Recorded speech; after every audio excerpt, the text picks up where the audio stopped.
Terima kasih ya Om MC.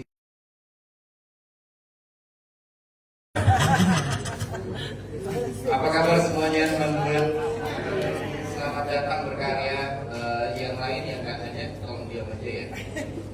Hal yang pertama, selamat untuk Johansa Jemberan karena ini merupakan kearifan lokal gitu ya. Saya mengenal beberapa case-nya. Saya ke Rio Dewanto sekolahnya Purwokerto. Masih Purwokerto kan, Nek? Masih Om. Saya memastikan tadi untuk menggoogling gitu, jangan sampai Purwakarta gitu kan atau yang lain. Kemudian harus belajar bahasa Banjar. Harus merasakan kultur orang Kalimantan yang beda dengan orang Jawa. Hal pertama adalah penyesuaian dari Rio untuk skenario atau untuk beberapa bahasa di film ini. Itu yang pertama. Terus kemudian yang kedua, Rio, Kuyang ini kan tidak dengan Indonesia Barat tapi Indonesia Timur ya. Jarang saya mendengar Kuyang itu adanya di Indonesia Barat, tapi Indonesia Timur termasuk daerah saya. Tapi nama yang berubah, Popo dan Parakan gitu kan, atau Leak di Bali gitu ya. Punya pengalaman mistis apa dengan makhluk astral sejenis ini gitu loh, Rio. Sehingga ini kan fenomena baru ya buat Rio ya. Tentang begitu bangganya Anda dengan CGI, otomatis kan production value-nya kan naik lagi nih bro. Kira-kira angkanya signifikan nggak dengan nilai yang kemarin kita diskusikan bahwa film yang baik harus dengan biaya yang baik pula, karena saya melihat ada beberapa hal yang walaupun itu trailer gitu ya, saya mencurigai film ini masih berkisar di bawah 5 dan 7 juta. Tetapi kalau misalnya Joe memastikan di atas 10 juta, hal yang menarik apa yang kemudian membuat terkesan ya Joe ya? Itu aja sih untuk Rio dan Joe. Selamat buat teman-temanku yang. Baik, mungkin langsung dijawab. Oke, silakan. Oke, terima kasih Bro Arul pertanyaannya. Yang pertama soal bahasa dan dialeknya itu, saya punya waktu yang cukup lama untuk berproses dan selain proses reading, Uncle Joe di sini dia selalu hadir ketika kita lagi pendalaman karakter dan melakukan proses reading tersebut, sehingga ketika ada pertanyaan, ketika ada bahasa-bahasa di skenario yang tidak sesuai dengan pengucapannya, dia langsung merevisi langsung gitu di tempat, dan kita jadi nggak kehilangan arah. Kita tahu kita harus seperti apa, kita harus ini, dan apa yang harus kita lakuin. Kemudian rasain karena dia dari Kalimantan, kita syuting di daerah tempat di mana dia lahir dan dia tumbuh besar, yang mana saya ngerasa bahwa film itu nggak selalu tersentralisasi di Jakarta aja, tapi bahwa teman-teman di luar sana punya kesempatan dan punya kreativitas yang luar biasa gitu, salah satunya di Kalimantan. Nah, untuk pertanyaan yang kedua, pengalaman spiritual yang pernah saya alamin, alhamdulillah nggak ada. Meskipun saya waktu itu syuting di sana sekitar 1 bulan lebih, tapi yang saya rasain di sana malah kehangatan dari orang-orang yang ada di sana, dan dukungan yang luar biasa besar dari masyarakat Kalimantan. Dengan kedatangan kita tuh hampir tiap hari kita semua dikirimin makanan sama warga di sana, dari pagi, siang, sore, dan terima kasih banyak banget. Kadang-kadang sampai mubazir, kita bingung gitu harus, jadi kita bagi-bagi lagi ke yang lain. Dan seru banget sih, kangen juga syuting di sana meskipun kita sebulan lebih di sana. Ya kalau dibandingin di sini, di sana nggak ada mall, nggak ada kafe, banyak kafe, tapi tetap menyenangkan gitu. Maksudnya orang-orangnya hangat dan suasana juga enak ya, seperti itu kurang lebih. Terima kasih. Makanan yang ngangenin apa Jo? Makanan yang ngangenin soto Banjar sih, soto Banjar sama apa ya Jo? Ketupat kandangan, iya. Sama saya bingung di sana banyak kan itu Kalimantan ya, tapi warung Solo banyak banget. Iya kan, tiap meeting apa warung Solo. Oh iya. Mungkin Mungkin pengaruh Pak Jokowi kali ya.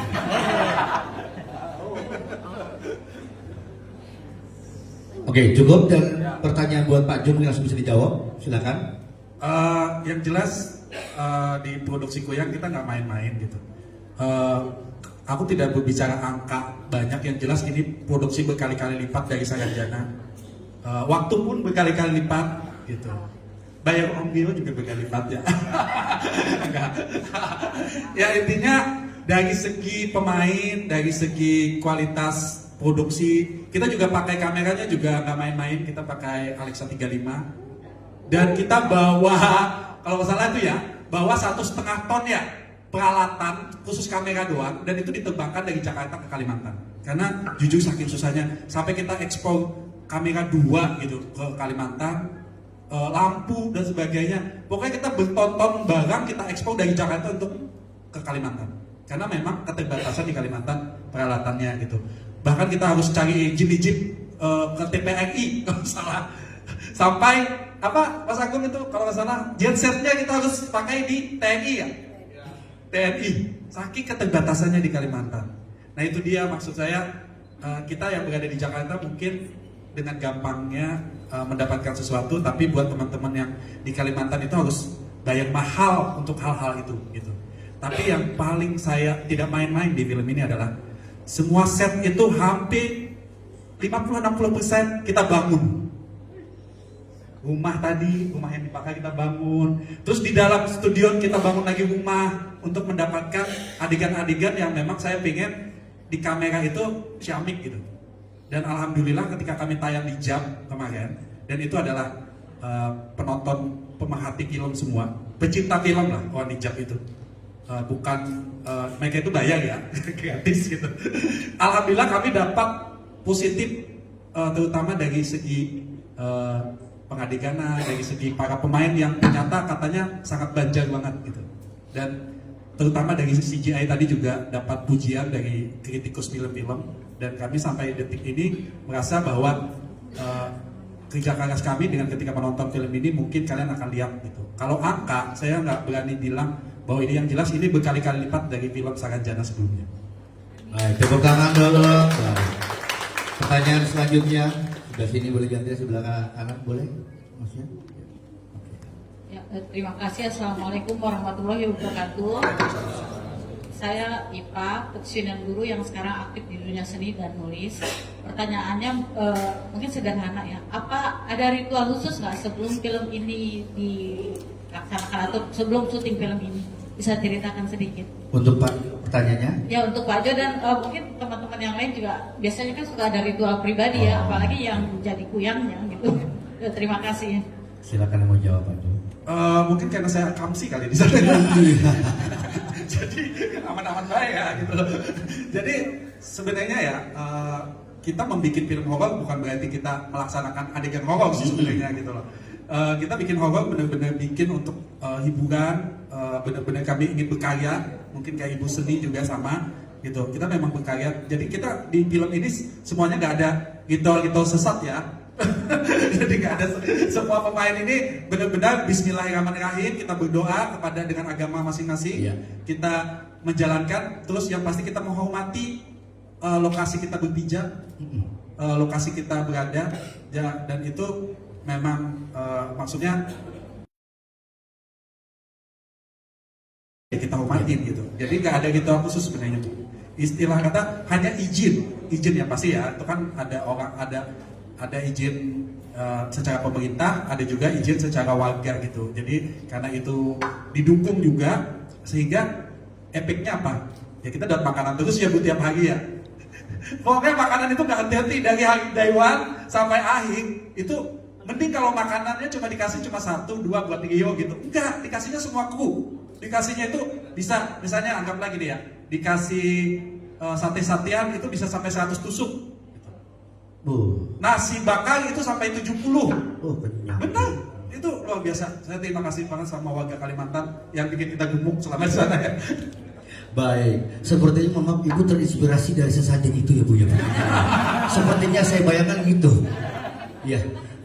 Oh iya, karena berhubung yang bikinnya Akapsi, jadi aman. Bukan. Tidak ada ritual, bismillah aja, lillahi ta'ala. Oke, pertanyaan selanjutnya. Oke, silakan.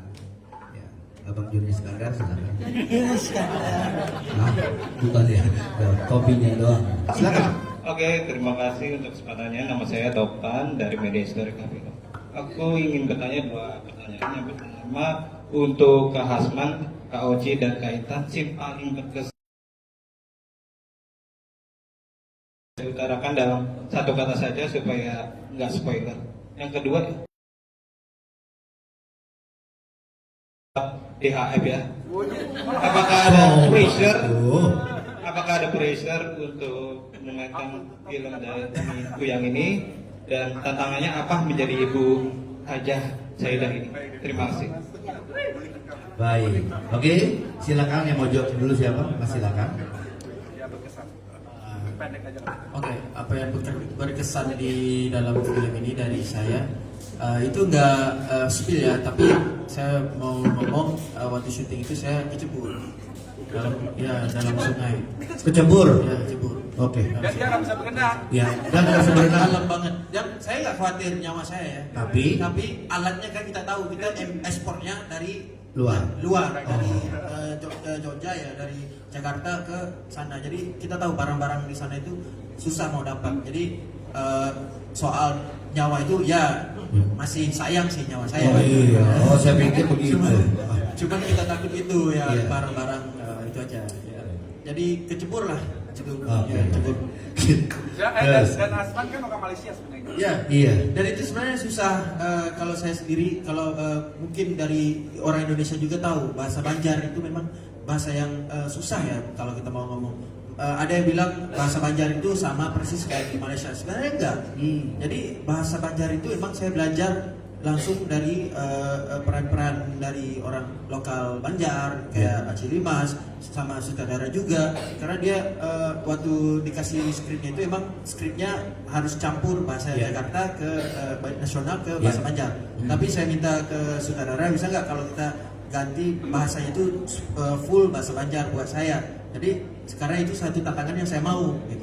Jadi alhamdulillah lancar. Ya, lancar. Baik, silakan tinggal di Banjar ya. Oke. Selanjutnya, Pak itu kan tinggal di Banjar. Selanjutnya silakan yang ditanyakan. Oke, gimana kesannya? Mungkin aku syuting nggak terlalu lama berada di sana dibandingkan sama teman-teman yang lainnya. Aku cuma beberapa hari dan sangat berkesan menurut aku. Dari semua scene yang aku lakuin juga berkesan, sorry ya. Irus. Ini agak takut sih sebenarnya sama Irus ya. Iya, nggak apa-apa. Dibelain kali ibu mertua. Ya udah mertua belum aja tadi. Semuanya menurut aku scene-nya berkesan, dan kebetulan di sini aku juga belajar bahasa Banjar sedikit. Walaupun waktu mau take nggak full semua bahasa Banjar, tapi kayak aku takut salah pengucapannya. Cuman untungnya kan emang Mas Jo selalu mendampingi dan pakai earphone, takutnya salah itu tiba-tiba Sundanya keluar kan, nggak mungkin ya. Tenaon-naon meureun ya. Tenaon. Nah, di sini tuh aku yang sampai sekarang masih ingat tuh bujur bener, bagayaan, bungas. Masih ingat beberapa gitu. Ada dia nyebutin. Iya, tapi jangan banyak ya spoiler. Itu aja sih. Jadi intinya ya semoga film ini bisa diterima oleh masyarakat Indonesia. Baik. Selanjutnya, silakan. Kalau bagi saya sendiri yang berkesan itu sebenarnya semuanya, karena kan 21 hari syuting ya, dan saya tuh selalu ada tiap hari kayak gitu, dan ya dari pagi sampai malam itu selalu saya ada. Terus kalau yang paling berkesan sebenarnya itu pas masuk Gentong. Jadi itu tuh jam 3 pagi ya Mas Jo ya. Jam 3 pagi masuk. Dan dihanyutin di sungai. Iya, dan dihanyutin di sungai gitu. Tapi alhamdulillah juga aman, karena juga di sebelah kanan kirinya ada Akamsi yang menjagainya. Tapi itu yang paling berkesan sih. Tengah malam dingin-dingin masuk ke Gentong, di dalam gentongnya ada air dan dilarutin di sungai gitu aja. Iya. Bisa berenang tapi ya. Alhamdulillah bisa. Bisa, oh bisa ya bisa. Oke, berarti yang ditanya tentang kesannya sudah ya. Tinggal ke ini ya, senior ya. orang kaya, Bu Hajat. Ritualnya kalau ini Ibu, kalau Budayu ritualnya baca Yasin 3 kali, Waqiah gitu. Silakan Budayu. Mas, ya saya bukan suamanya. Kalau ditanya mengenai pressure, salah satunya ya, pressure-nya pasti ada. Berat. Berat karena bukan cuma karena saya harus berbahasa Banjar, walaupun Mas Jo mengatakan bahwa udahlah Saida itu orang kaya yang berkelas, dia nggak perlu terlalu panjang, tapi tetap banyak sekali bahasa Banjar dan ya alhamdulillah kemarin dijamin sampai ada ujian alhamdulillah. Yang menjadi pressure yang lain adalah sebenarnya ini sedikit spoiler buat teman-teman mungkin ya, maaf. Saida itu adalah kunci di sini. Tetap. Always. Setiap film pasti. Nah, masalahnya apa? Kalau tidak ada tekanan dari sini, ini nggak macam-macam. Coba itu. Saida di situ. Jadi bagaimana membangun seorang Saida masuk ke jiwanya Saida, tetap dengan gayanya dia yang berkelas, gayanya dia ngomong. Sepanjang film tidak ada Saida itu teriak-teriak, tidak ada. Saida dengan kalimat yang sangat lembut, halus.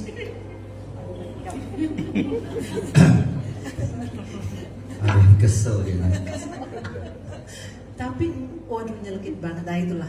Iya. Karena memang dia sekali lagi Saida itu adalah karena tekanan dari dia, mantunya sampai seperti itu. Mungkin kalau tidak ada Saida gitu tidak cerita lagi. Ya gitu. Gitu ya. Begitulah. Kalau pressure banget, Ya. pressure-nya. Terjawab ya, Mas ya. Tepuk tangannya buat Ibu Dayu. Ya. Ada emas di tangan sampai sini gitu ya. Kan orang kaya kan? Ada ya. Oh, di sini leher, kaki ya. Iya, jualan. Selanjutnya ada. Silakan pertanyaan selanjutnya. Oke. Ini mana mic-nya tolong dikasih. Mana mic? Abangku, mic.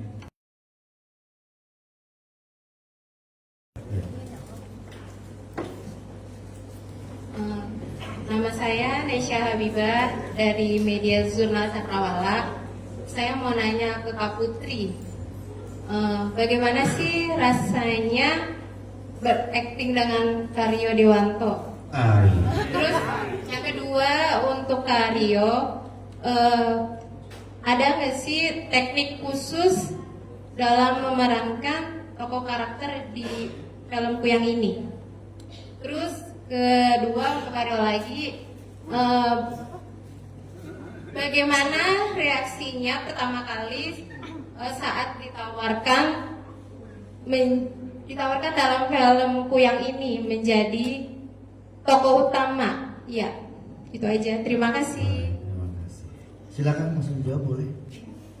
Jadi dari perasaannya itu awalnya sangat-sangat kaget ya, apalagi dengan saya yang notabene sebenarnya belum ada basic acting, saya sebagai modeling awalnya, dan saya sangat bersyukur karena Mas Jo dan Mas Victor mau dan percaya terhadap saya yang tidak mempunyai basic acting, dan saya akhirnya sangat terima kasih kepada Mas Jo dan Mas Victor mau menyuruh saya untuk belajar acting dulu ya. Jadi saya sebelum ini, ya sebelum bertemu dengan teman-teman lainnya, saya sempat dulu sekolah acting 2 minggu, lalu setelah itu baru bertemu dengan yang lainnya. Sangat pressure karena dengan saya yang tidak punya basic apa-apa bisa berperan bersama Karyo sendiri. Jadi sangat-sangat bangga juga.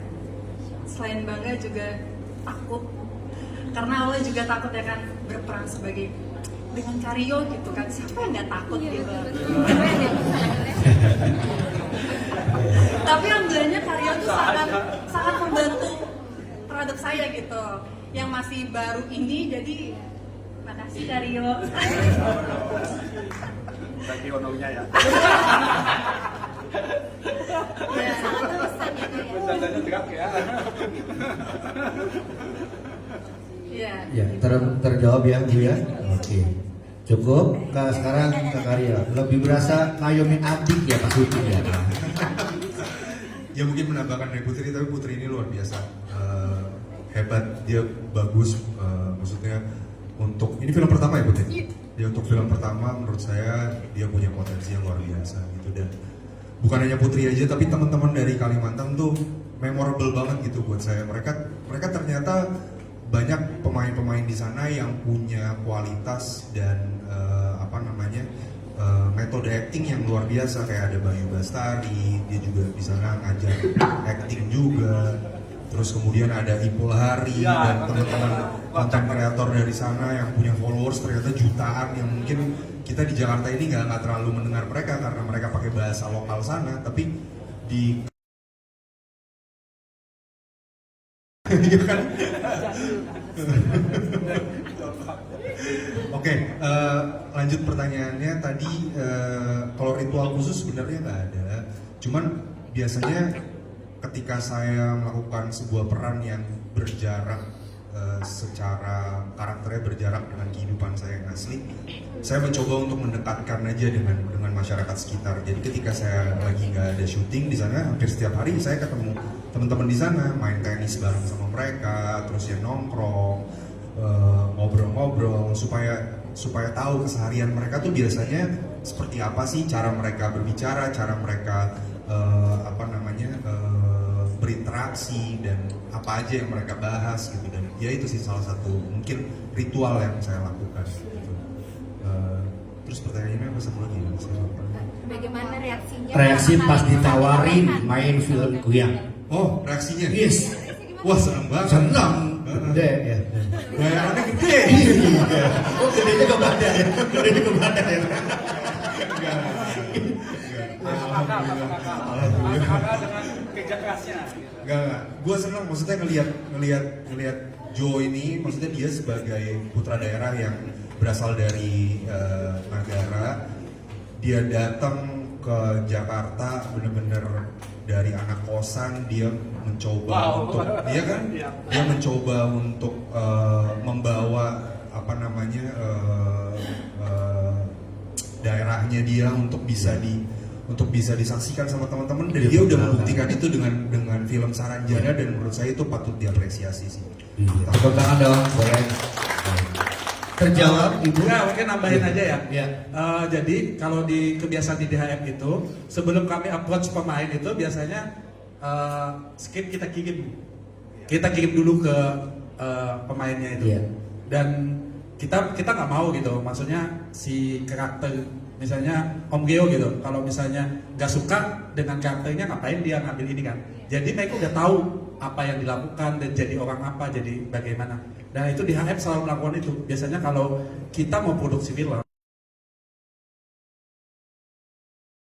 dikirim. Jadi si artis itu udah, oh iya, tinggal ngobrol-ngobrol aja lagi gitu loh. Biasanya kita gitu dikirim duluan. Iya, tertarik kalau tidaknya di obrolan tersebut ya. Yes, betul. Ya, kalau budaya kan selalu ya Bu ya. Ya. Oke, lanjut pertanyaan berikutnya.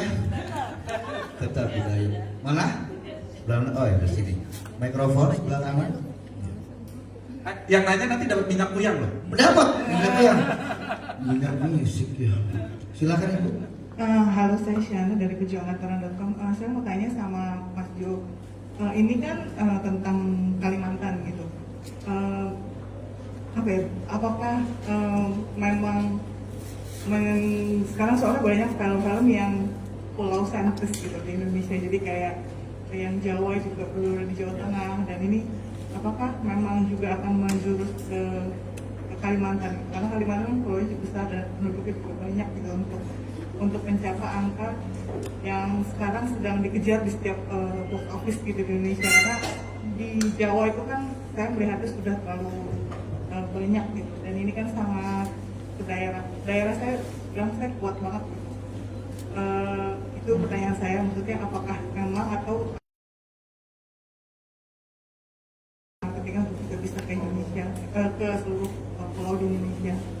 Sama saya nggak tahu dong kayak apa sih riset penggambaran kuyangnya itu gitu. Apakah memang sesuai dengan, karena saya bukan dari Kalimantan, saya nggak tahu apakah mengerikan itu gitu dengan hanya muka yang terbang itu gitu. Itu aja sih, makasih. Oke, lanjut. Oke. Jawab ya. Jawab. Kok agak sedih ya ditanya? Enggak. Jadi kalau ditanya tadi, pertanyaan apa? Enggak. Iya, tahu. Strategi marketingnya sebenarnya kalau masalah strategi marketing pasti semua film pengennya ditonton banyak ya. Nah, sebenarnya Kuyang ini kalau dibilang ini produk daerah ya, ini lokal banget, enggak, jauh banget. Ini memang film nasional. PH kita itu di nasional kok. PH kita di Jakarta. Di HF itu basically di Jakarta. Kemarin juga film kita yang kita produksi juga Iblis dan Kandungan, Angel Folk, itu kan sebenarnya konten-konten memang nasional dan kita tidak pernah mengotak-ngotakkan produksi gitu loh. Cuma memang saatnya untuk genre cerita film itu memang harus berkembang atau ada alternatif lain gitu. Kalau kalian cek ya, berapa banyak sih cerita Kalimantan di sinema kita? Setahun belum tentu ada loh, ya kan? Ada banyaknya pun kalau di sinema kita kalau nggak budaya Sunda atau sekarang mungkin lebih banyak budaya Batak, benar kan? Lagi budaya Batak. Dan Kalimantan kalian cek ada nggak setahun ini yang nayangin film tentang Kalimantan, gitu loh. Dan menurut saya itu yang diperlukan oleh sinias-sinias kita bahwa kita itu kaya.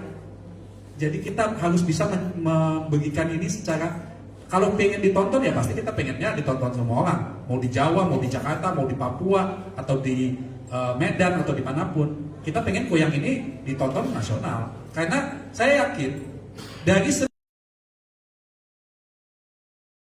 tentang Kuyang.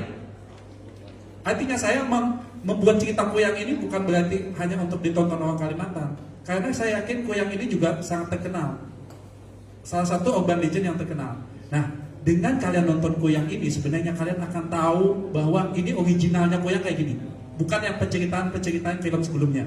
Karena film-film sebelumnya rata-rata tidak syuting di Kalimantan, tidak berbahasa Kalimantan, bahkan ceritanya jauh dari Kalimantan. Nah, kami berani jamin, Kuyang yang ada pakai K-nya, yaitu Kalimantan, Kuyang pakai K-nya, ini mungkin jadi pertanyaan juga, kenapa sih nggak pakai G aja? Maaf teman-teman, kalau saya mengeluarkan Kuyang pakai G, mereka akan pencariannya ke Kuyang yang sebelumnya. Cek aja di Google, kalau kalian pakai G, pasti akan pencarian film itu bahwa film ini udah tayang. Sebenarnya belum tayang. Nah, karena K itu juga bagian pengucapan kita, karena itu bagian identitas Kalimantan juga. Jadi, Kuyang pakai K, pasti selalu begitu. Kenapa? Dengan Kuyang pakai K ini belum tayang. Tayangnya nanti 29 Juni. Januari 2026. Oke, gitu. Itu salah satu penjawab tadi, gitu loh. Terus pertanyaan yang kedua terkait yang seserem itu tentang Kuyang tersebut. Oh iya, sebenarnya makanya kalau nonton Kuyang ini kalian akan kaget karena ini film POV dari Kuyang. Ini bukan dari korban. Ini bukan dari orang datang ke Kalimantan terus ditakut-takutin ada Kuyang muncul. Ini gak jauh dari itu. Ini film tentang bagaimana dia berproses jadi Kuyang. Jadi Kuyang ini akan jadi tidak seserem itu, malah kalian akan simpatik dengan Kuyangnya karena film Kuyang ini adalah dari sudut paliannya, dari sudut Kuyangnya, POV Kuyangnya. Makanya dari awal pun kita tunjukin bahwa itu Kuyangnya dari awal dia. Jadi Kuyang ini nggak kayak film kebanyakan film horor ya. Mereka datang ke suatu tempat, datang ke rumah, tiba-tiba ada muncul penampakan makhluk astral dan sebagainya, baru dicari tahu. Kalau ini enggak. Ini dari awal kenapa dia Kuyang, sebab akibat jadi Kuyang, ritualnya jadi Kuyang, sampai dia, ya itulah nonton ya. Jadi jangan dikasih tahu semuanya, biar penasaran. Jadi ini POV-nya dari Kuyang, bukan POV korbannya. Oh, oke. Jadi tidak seserem itu juga sebenarnya ya. Ya. Oke. Baik, selanjutnya ini nggak mau nanya sama Pak ini produser yang belum ditanya-tanya nih. Sudah sini. Oh iya, mau jawab aja Bang. Sini Bang. Mana muka? Ya, situ Bang. Silakan. Yuk. Selamat sore semuanya. Terima kasih. Saya ingin mengucapkan terima kasih. Semoga film ini sukses ya. Amin. Dan Yang ingin saya tanyakan kepada Bapak produser dan juga sutradara, bagaimana sih untuk kesulitan dalam pengambilan adegan yang paling tersulit atau gimana? Apakah detektif kali-kali atau bagaimana itu? Terus kedua, di sini lokasi emang kan di Kalimantan gitu kan? Lokasi itu udah dipilih jauh-jauh hari atau bagaimana untuk tempat tersebut? Apakah itu tempat yang angker atau bagaimana? Terus untuk para pemain, kesulitan dari ibu lupa lagi. Yang mana? Mana ibu mana? Ini. Iya. Oh, Ibu Dayu, ya, Ibu Dayu. Ibu Dayu kan setiap kali kan selalu bermainnya ada film komedi. Nah, di sini untuk film misteri berbagai untuk masuk ke dalam film misteri ini seperti apa? Gitu. Baik. Dicerna ya, boleh ya. Baik. Lanjut, sudah cukup? Baik. Ke Pak. Oke, terima kasih. Tadi pertanyaan tentang kesulitan ya. Hampir semua sulit. Yang paling sulit adegan pembakaran rumah. Mas Agung, terima kasih banyak udah sabar. Yang harusnya sehari jadi 3 hari, jadi 3 malam. Karena itu rumah dibakar di tengah sungai. Yang kita nggak pikirkan adalah sungai itu ternyata sungai besar. Dan kita nggak pernah menghitung kekuatan arus sungai itu. Jadi waktu rumah Lanting itu ditarik ke tengah sungai itu 2 kapal besar nggak kuat tarik itu karena harus melawan arus. Belum lagi adegan pembakarannya itu setengah mati sudah. Adegan-adegan yang benar-benar. Saya mengucapkan terima kasih banyak buat teman-teman kru semua, Mas Agung dan semua teman-teman yang lain. Karena emang sesulit itu. Dan itu harus dilakukan selalu di malam kan, nggak mungkin di siang. Dengan pembakaran rumah itu, dan kalau kesulitannya lain ya hampir semua sulit karena pertama logistik susah. Semua barang kita harus bawa dari Jakarta, total sekitar 1.500 kilo, 1,5 ton yang harus saya terbangkan ke Jakarta, dari Jakarta ke Kalimantan, terus dan itu lokasinya 5 jam dari bandara. Jadi bukan kita datang ke Banjarmasin syuting itu enggak. Dari Banjarmasin masih traveling lagi 5 jam. Ya, jadi jauh sekali. Terus yang kedua medan yang seperti kalian lihat di trailer seperti rawa. Kalau Mas tahu rawa itu masuknya sampai sedengkul, Mas. Kebayang gimana caranya ngangkat kaki. Dan kebayang gimana kalau orang bawa lampu 70 kilo itu segini masuknya sepaha. Jadi memang bedanya susah itu, dan pasang surut air. Yang kedua banyak yang harus disetup, yang harus dibangun rumah dan segala macam. Ya, ini film dengan tingkat kesulitan produksi yang menurut saya cukup tinggi. Karena memang dari sisi lokasinya memang di Kalimantan dan jauh dari kota. Oke, dilanjutkan ke Pak Jo mungkin. Cukup atau langsung ke Budayu? Cukup aja ya. Cukup ya. Baik, Budayu aja. Ya. Tadi soal komedi dan bermain di film Kuyang. Sebenarnya banyak film-film saya yang serius. Maksudnya karakter saya serius. Antagonis, protagonis apapun tapi serius. Artinya tidak komedi. Itu banyak juga sih. Kalau tantangan di sini itu sebenarnya seperti yang ditanyakan oleh Mas Jan tadi. Beratnya itu memang bukan cuma belajar bahasa. Ini bahasa bukan bahasa ibu saya. Saya tidak dibesarkan, dilahirkan dan dibesarkan dengan bahasa ini. Karena saya lahirnya di Jawa ya. Yang menjadi berat lagi adalah merepet. Jadi bahasa di Banjar itu diucapkan dengan cepat, gitu ya, agak cepat gitu.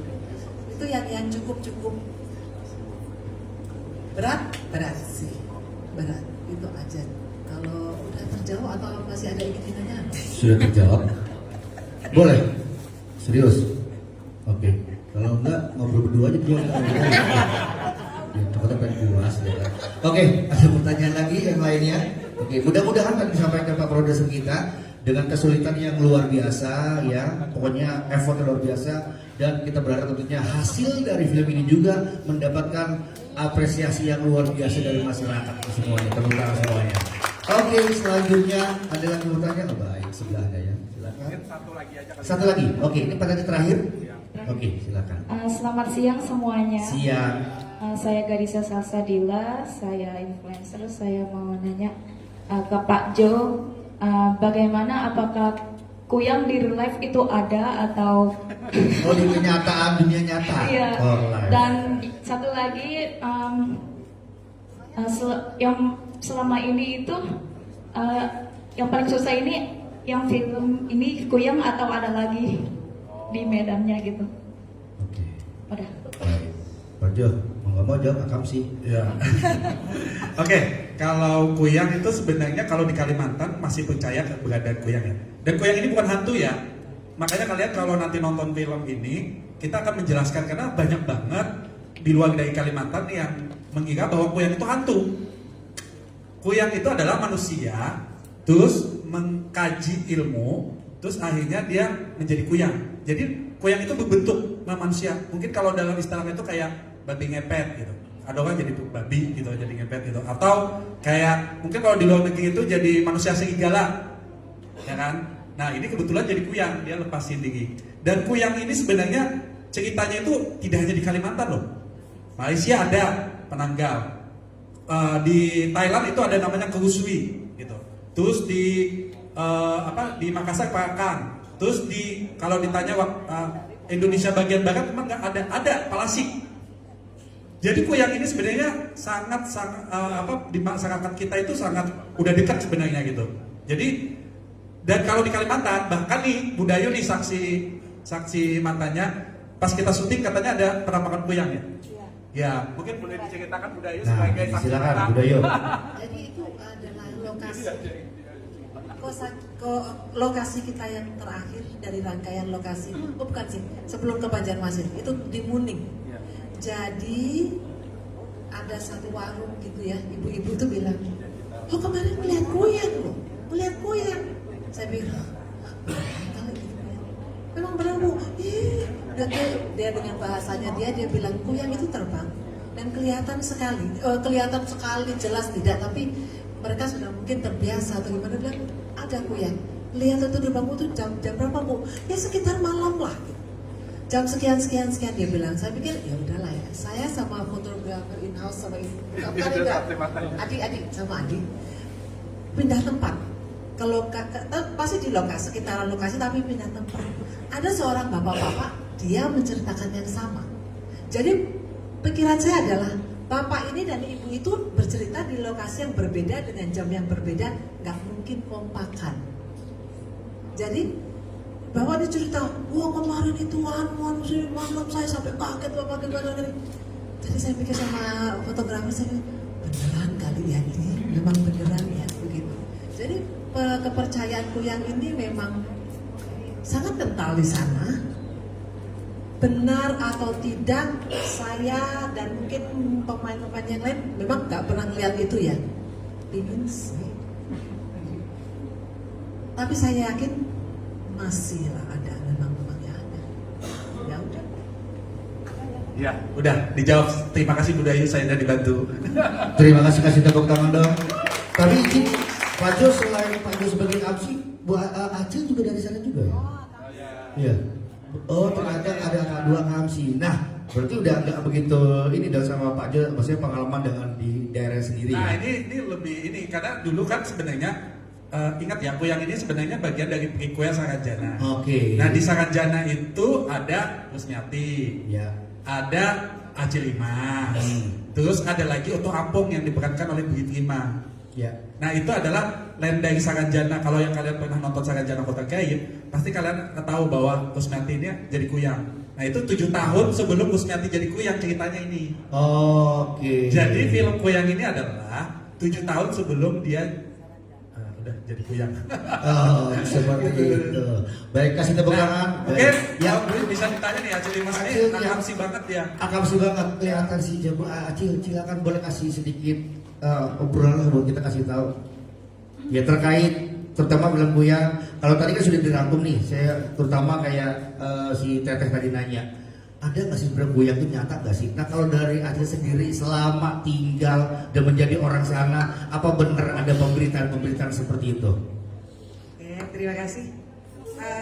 Kalau saya sih gini, karena asli banget ya, itu memang. Oke. Memang banyak dari Kuyangnya. Itu ada berbagai macam versi ya. Oke.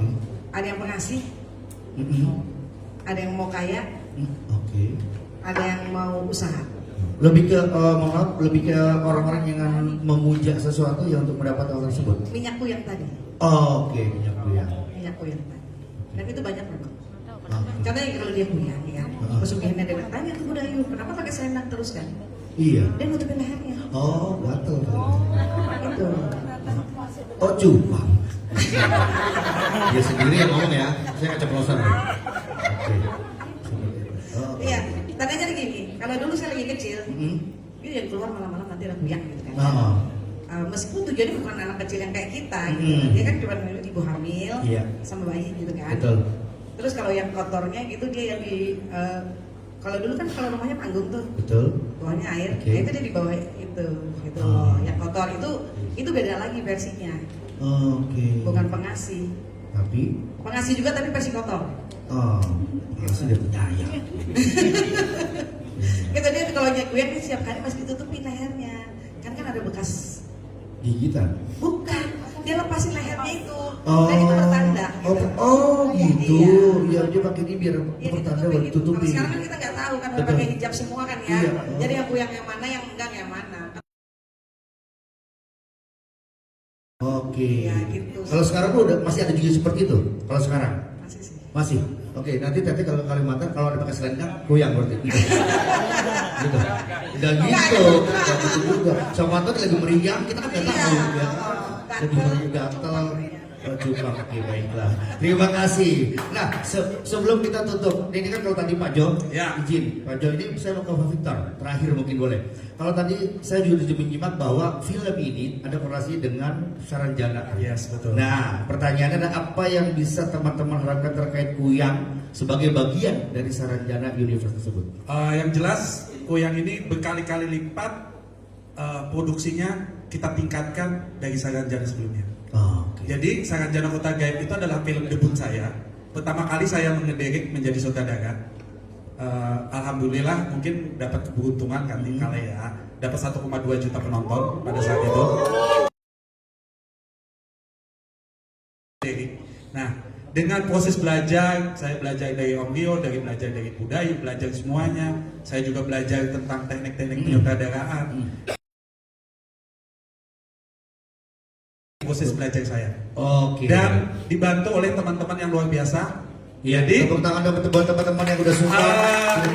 Mungkin saya panggil, saya nggak sopan kalau nggak panggil mereka, karena mereka udah jauh-jauh datang ke sini. Dari tim coloring, mungkin perwakilannya.